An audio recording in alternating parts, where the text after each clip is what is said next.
YTN은 오늘과 내일 한국과 일본의 교과서에서 제대로 다루지 않고 있는 일제강점기 강제동원의 역사를 팩트체크합니다. 먼저 일본을 살펴보죠. 우리 정부의 제3자 변제안 발표 뒤에도 일본은 정부 차원에서 강제노동을 부인했고 초등학교 교과서에서 끌려왔다는 표현을 빼기도 했는데 과거 일본 법원의 판단은 달랐습니다. 신호 기자가 판결문을 토대로 사실관계를 따져봤습니다. 지난달 한국 정부가 발표한 제3자 변제안의 핵심은 일본 전범기업의 강제노동 책임을 묻지 않겠다는 것. 3주 뒤 나온 내년도 일본 초등학교 6학년 교과서에도 이런 흐름이 반영됐습니다. 가장 점유율 높은 도쿄 서적은 전쟁이 길어지면서 조선인과 중국인이 강제적으로 끌려와서라는 부분을 강제적으로 동원되어로 고쳤습니다. 다른 두 개 교과서는 일본의 공장과 광산에서 조선, 중국 사람들이 일을 했다거나 일본에 데리고 와서 가혹한 노동을 하게 했다는 표현을 유지했습니다. 강제 연행됐다거나 강제 노동을 시켰다고 기술한 교과서는 없었습니다. 지난달 일본 외무상 발언도 같은 맥락이었습니다. これらはいずれも強制労働に関する条約上の強制労働には該当しないものと考えておりまして、これらを強制労働と表現することは適切ではないと考えております。 일본의 교과서 검정 기준은 이렇습니다. 정부의 통일적 견해나 최고재판소의 판례가 있는 경우 그것을 기반으로 기술할 것.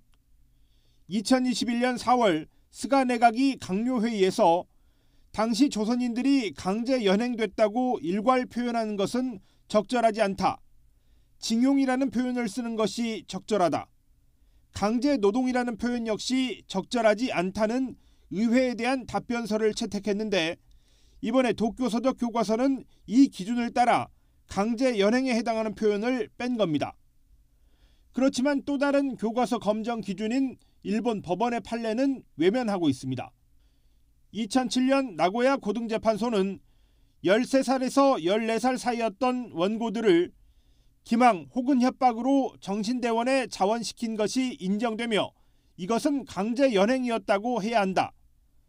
또 가혹한 노동과 빈약한 식사, 외출과 편지 제한, 급료 미지급 등의 사정을 종합하면 강제 노동이었다고 해야 한다. 공장 안에서 사망하고 손가락 부상을 입었던 일은 강제 연행, 강제 노동에 의해 생긴 손해로 인정된다고 명확하게 판단했습니다.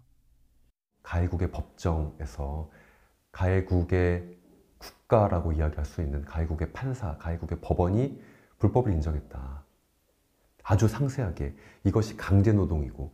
고등재판소는 그러나 1965년 한일협정으로 개인 청구권이 소멸했다고 판단했고 최고재판소도 상고를 기각해 결국 손해배상은 받지 못했습니다. 그렇다 해도 일제강점기 조선인에 대한 강제노동과 강제연행의 역사를 일본 법원이 인정했다는 것은 움직이지 않는 사실입니다.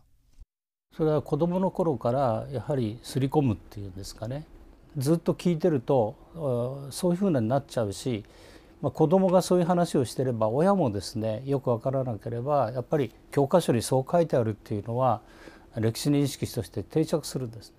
우경화하고 있는 일본 정부가 동원의 강제성을 지워가는 사이 일본의 학생들이 배우는 역사도 오른쪽으로 움직이고 있습니다.